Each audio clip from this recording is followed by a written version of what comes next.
మనము ఎటువంటి పరిస్థితులలో మన ఆంధ్ర రాష్ట్రాన్ని ఏర్పాటు చేసుకున్నాం, మరి రాజధాని ఎక్కడ పెట్టాలనేది కూడా మనం డిస్కషన్ లేకుండానే మన విభజన జరగడము, లోటు బడ్జెట్ ఉండడము, అప్పులు మీదకేసుకొని ఎన్నో ఇబ్బందులతో మన రాష్ట్ర విభజన జరిగింది. విభజన జరిగిన తర్వాత మరి ముఖ్యమంత్రి గారికి, చంద్రబాబు నాయుడు గారికి అప్పుడు ఒక పెద్ద బాధ్యత ఏంటంటే అసలు రాజధాని లేని రాష్ట్రంగా మనము విడిపోయినాము. రాజధాని పెట్టాలంటే ఎక్కడ పెట్టాలని చెప్పి చాలా చర్చలు చేసిన తర్వాత విజయవాడ గుంటూరు మధ్యన పెట్టాలని చెప్పి అప్పుడు ఒక నిర్ణయం తీసుకోవడం జరిగింది. దానికి ఆ నిర్ణయానికి మరి అప్పట్లో జగన్మోహన్ రెడ్డి గారు ప్రతిపక్షంలో ఉన్నప్పుడు ఒక డిబేట్, ఒక చర్చ అసెంబ్లీలో జరిగింది. ఆ చర్చ జరిగినప్పుడు మేమందరం కూడా, మేము వైఎస్ఆర్సీపీ పార్టీలో ఉన్నాం అప్పట్లో, ఆ డిస్కషన్ జరిగినప్పుడు కూడా ఎక్కడ కూడా ఎటువంటి అబ్జెక్షన్ పెట్టకుండా జగన్మోహన్ రెడ్డి గారు మేము మద్దతు ఇస్తున్నాము, అమరావతి రాజధానిగా ఉండాలని చెప్పి మేము మద్దతు ఇస్తున్నామని చెప్పి చాలా క్లియర్గా చెప్పడం జరిగింది. నేను ఇక్కడే ఇల్లు కట్టుకుంటాను అని చెప్పి చెప్పడం జరిగింది. మా వాళ్ళందరూ ఇక్కడే ఇల్లు కట్టుకుంటారని చెప్పి చెప్పడం జరిగింది. కానీ ఒక పక్కన సపోర్ట్ చేస్తూనే ఇంకో పక్కన అదే రైతుల భూమి ఎవరైతే ఇస్తామని ముందుకు వచ్చారో, రాజధానికి భూమి 30,000 ఎకరాలు దాదాపుగా స్వచ్ఛందంగా రైతులు ముందుకొచ్చి ఇవ్వాలని అనుకున్నారు. ఎక్కడ కూడా లాఠీ చార్జ్ జరగలేదే, ఎక్కడ కూడా రైతులు ధర్నాలు చేయలేదే, ఎక్కడ కూడా మహిళల పైన దాడులు చేయలేదే, స్వచ్ఛందంగా ముందుకొచ్చారు. వాళ్ళకి కావాల్సింది ఏందనేది అడిగినారు. దానికి తగినట్టుగానే ప్రభుత్వం అప్పట్లో ఇస్తామని చెప్పి చెప్పడం జరిగింది. కేవలం 60 రోజుల నుంచి 90 రోజుల మధ్యన ఇంత తక్కువ సమయంలో అన్ని వేల ఎకరాలు ప్రభుత్వంకి రాజధాని కోసం ఇవ్వడం అనేది దేశంలో ఎప్పుడు కూడా జరగలేదు. అది కేవలం చంద్రబాబు నాయుడుకి మాత్రమే సాధ్యమైందని గర్వంగా ఈరోజు మేము తెలియజేసుకుంటున్నాం. మరి అటువంటి రాజధాని మేము మద్దతు ఇస్తున్నామని చెప్పంగానే రైతులు భూమి ఇవ్వడానికి ముందుకు వస్తుంటే వాళ్ళ భూములు కాలుస్తారు, వాళ్ళ పంటలు కాలుస్తారు, భూమి ఇవ్వద్దని చెప్పి బెదిరిస్తారు. ఒక పక్కన అవి కూడా చేశారు. కానీ ఏదేమైనా భూమి ఇవ్వాలని నిర్ణయించుకొని రైతులు అప్పట్లో ఇవ్వడం జరిగింది. ఇది ఒక పక్కన జరుగుతూనే మరి 30,000 ఎకరాలు భూమి ఇచ్చిన తర్వాత ఆ ప్రభుత్వము రాలేకపోయింది. జగన్ ప్రభుత్వం వచ్చిన తర్వాత, వైఎస్ఆర్సీపీ నాయకులు అధికారంలోకి వచ్చిన తర్వాత కూర్చోడానికి అసెంబ్లీ ఎవరు కట్టించినారు? హైకోర్టు ఎవరు కట్టించినారు? ఇవన్నీ ఉమ్మడి రాష్ట్రంలో ఉన్నప్పుడు కట్టినవి కాదు. చంద్రబాబు నాయుడు గారు 14-19 టైంలో కట్టించిన భవనాల్లోనే ఈరోజు అసెంబ్లీలు కూడా జరుగుతున్నాయి. జగన్మోహన్ రెడ్డి గారు వచ్చిన తర్వాత రాజధానిని అభివృద్ధి చేస్తారేమో, ఇంకా గొప్పగా ఏమైనా చేస్తారేమో అని చెప్పి నమ్మి ఓట్లేసిన వాళ్ళ పరిస్థితి ఏంటి? ఒక్క రాజధాని కాదు, నేను ఇంకొక రెండు రాజధానులు ఇస్తాను మీకు అని చెప్పి ఏదో చాక్లెట్లు బిస్కెట్లు ఇచ్చినట్టుగా 3 రాజధానులు అని చెప్పి ఆంధ్ర రాష్ట్రాన్ని నవ్వుల పాలన చేసింది జగన్మోహన్ రెడ్డి. దేశంలో ఎక్కడ కూడా ఈ 3 రాజధానులు లేవు. అటువంటిది ఒక రాజధాని కట్టుకోవడానికే మనకి లోటు బడ్జెట్తో డబ్బులు లేక ఇబ్బందులు పడుతుంటాయి. ఇನ್ನು 3 రాజధానులు కట్టిస్తాడంట. 3 రాజధానుల పేరు మీద 3 ముక్కల ఆట ఆడి రాష్ట్రాన్ని విభజన చేసి, ఆల్రెడీ ముక్కలైన రాష్ట్రాన్ని ఇంకా 3 ముక్కల ఆటలు ఆడి రాయలసీమ ప్రాంతం వాళ్ళని మోసం చేసి, అమరావతి రైతుల భూమి ఇచ్చిన వాళ్ళ మీద వాళ్ళని రోడ్డు మీదకి తీసుకొచ్చి విశాఖపట్నంలో కబ్జాలు చేసి వాళ్ళని ఇబ్బంది పెట్టి ఏ ప్రాంతం వాళ్ళు కూడా సంతోషంగా లేకుండా చేసినాడు. మరి అదే విధంగా మొన్న రాజధానికి చట్టబద్ధత అమరావతికి ఇవ్వాలని చెప్పి అసెంబ్లీలో చర్చ జరిగితే దాని గురించి ఒక్క వైసీపీ నాయకుడు దీని గురించి స్పందించారు. దీని గురించి ఒక్కరు మాట్లాడరు. ఇంకా మొన్న నేను ఇందాక పేర్నే నాని గారిది ప్రెస్ మీట్ చూసా. ఆయన అంటున్నారు, జగన్మోహన్ రెడ్డి గారు ప్రభుత్వం వచ్చిన తర్వాత మేము చాలా గొప్ప పనులు చేస్తాము. చంద్రబాబు నాయుడు ఏం చేసినాడు? ఒక హైకోర్టు కట్టినాడు, ఒక అసెంబ్లీ కట్టినాడు, 2-3 బిల్డింగ్లు కట్టినాడు, కొన్ని రోడ్లు వేసినాడు, దీనికా రాజధాని అని చెప్పి మాట్లాడుతున్నారు. మరి వీళ్ళేం చేస్తున్నారు? సరే మేము అన్నే చేశామని చెప్పి మీరు మాట్లాడుతున్నారు కదా, మరి వైసీపీ నాయకులు మీరు అధికారంలోకి వచ్చిన తర్వాత రాజధాని కోసం మీరు ఎంత డబ్బు ఖర్చు పెట్టినారు, పోలవరం కోసం ఎంత డబ్బు ఖర్చు పెట్టినారు, ఇరిగేషన్ ప్రాజెక్టుల గురించి ఎంత ఖర్చు పెట్టారు? ఏమీ లేదు, అన్ని సున్నా.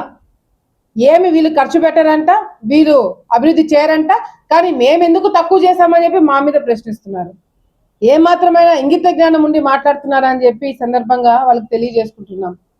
ఈరోజు రాజధాని అమరావతి అని చెప్పిన తర్వాత జగన్మోహన్ రెడ్డి గారు ఇల్లు కట్టుకున్నారు, విశాఖపట్నంలో కూడా ఇల్లు కట్టుకున్నారు, ఆయనకి రాయలసీమలో కూడా ఇల్లు ఉంది. అంటే ఈయనలాగా మిగతా ప్రజలందరూ కూడా 3 ఇల్లు కట్టుకోవాలంటనా? రాజధాని 3 ఉంటే. ఈరోజు రాజధాని అమరావతి అని గర్వంగా చెప్పుకోతట్టుగా చంద్రబాబు నాయుడు తీసుకున్న నిర్ణయము కేంద్రంలో కేబినెట్ ఒప్పుకొని ఇప్పుడు లోక్సభలో చర్చ, తర్వాత రాజ్యసభలో చర్చ, ఆ తర్వాత మన ప్రెసిడెంట్ ఆఫ్ ఇండియా ఆమోదం తీసుకొని బయటికి వస్తే తెలుగు వాళ్ళు, ఆంధ్ర రాష్ట్రము ప్రజలందరూ కూడా, వచ్చే తరాలు కూడా చంద్రబాబు నాయుడు గారిని, కూటమి ప్రభుత్వాన్ని గుర్తుపెట్టుకుంటారు. ఎందుకంటే మొన్న జగన్మోహన్ రెడ్డి గారు ఉన్నప్పుడు మీ రాజధాని ఏదంటే ఒకరి పక్కన ఒకరు చూసుకొని ఏది చెప్పాలో అర్థం కాదు. కర్నూలు చెప్పాలా, విశాఖపట్నం చెప్పాలా, అమరావతి చెప్పాలా, ఏది చెప్పాలో అర్థం కాల. కానీ ఇప్పుడు గర్వంగా మా రాజధాని అమరావతిని గర్వంగా చెప్పుకోదట్టుగా ఈరోజు మేము చర్యలు తీసుకున్నాం. అంతేకాదు, ముఖ్యమైన ఉద్దేశం ఇక్కడ ఇంకోటి ఏదైనా ఉందంటే, పరిశ్రమలు ఏదైనా వచ్చి అమరావతిని డెవలప్ చేయాలంటే, ఏదైనా హోటల్ కట్టాలన్నా, ఇన్స్టిట్యూట్స్ పెట్టాలన్నా, పెద్ద పెద్దవి ఏమన్నా ఇన్వెస్ట్మెంట్ రావాలంటే కూడా ఇది బాగానే ఉంది, మేము పెడతాము. రాజకీయ కోణం పక్కన పెడితే పరిశ్రమలు పెట్టడానికి మేము వచ్చిన వాళ్ళు రేపు పొద్దున మళ్ళీ ఏదైనా పొరపాటున వాళ్ళు వస్తే, రాజధాని మారుస్తే మా పరిస్థితి ఏంటి అని చెప్పి వాళ్ళు మొత్తుకుంటుంటే చంద్రబాబు నాయుడు గారు ఆలోచన చేశారు.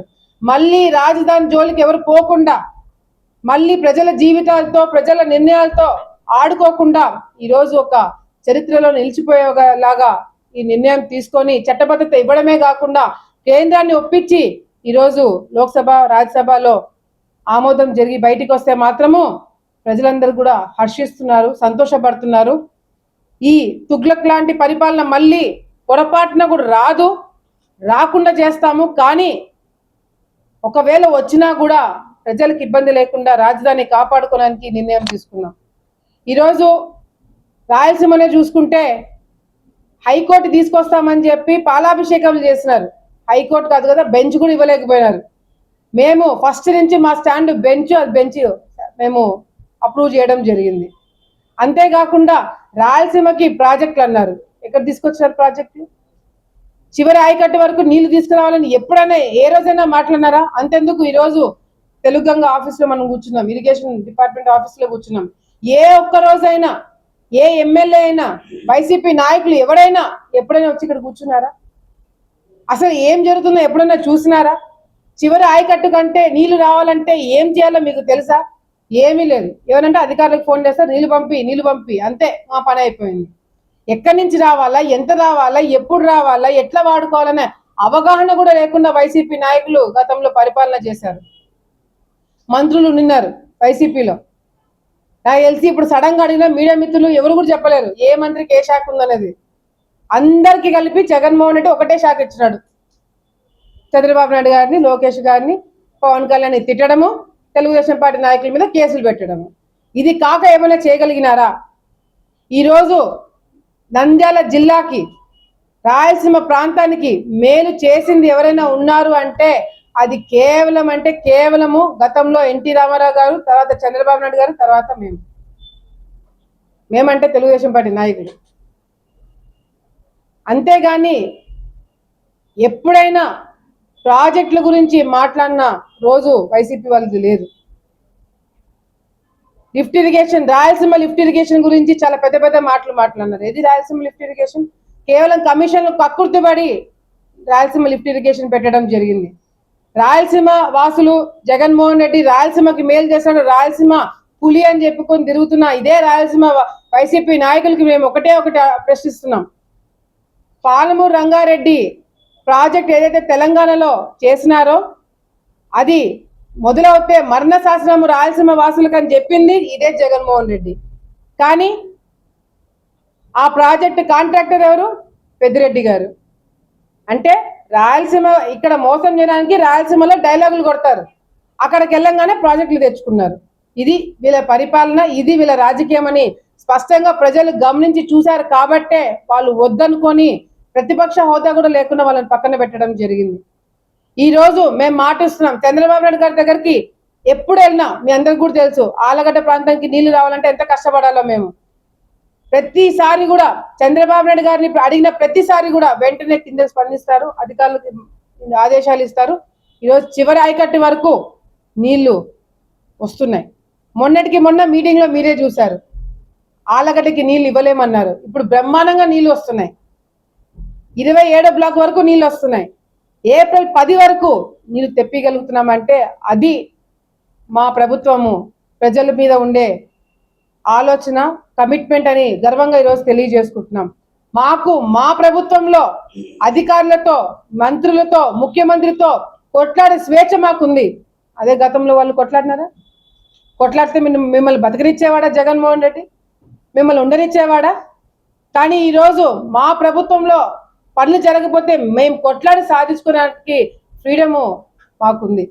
ఈరోజు ప్రజలందరూ కూడా ఒకటే మాట, రాజధాని అమరావతి ప్రతి ఒక్కరు కూడా హర్షిస్తున్నారు. చంద్రబాబు నాయుడు గారి కూటమి ప్రభుత్వాన్ని మెచ్చుకుంటున్నారు. వచ్చే రోజుల్లో బ్రహ్మాండంగా రైతుల విషయంలో కావచ్చు, ఉద్యోగస్తుల విషయంలో కావచ్చు, అదేవిధంగా యువత విషయంలో కావచ్చు, మహిళల విషయంలో, భద్రతా విషయంలో కావచ్చు, ప్రాజెక్టుల విషయంలో కావచ్చు, అన్ని విషయాల్లో కూడా ముందుండి ప్రజలతో శభాషను అనిపించుకుంటామని చెప్పి ఈ సందర్భంగా తెలియజేసుకుంటూ, ప్రజలందరి తరపు నుంచి కూటమి ప్రభుత్వానికి, చంద్రబాబు నాయుడు గారికి, లోకేష్ అన్న గారికి, పవన్ కళ్యాణ్ గారికి, మోదీ గారికి, ప్రతి ఒక్కరికి కూడా పేరు పేరున మేము ధన్యవాదాలు తెలియజేసుకుంటున్నాము.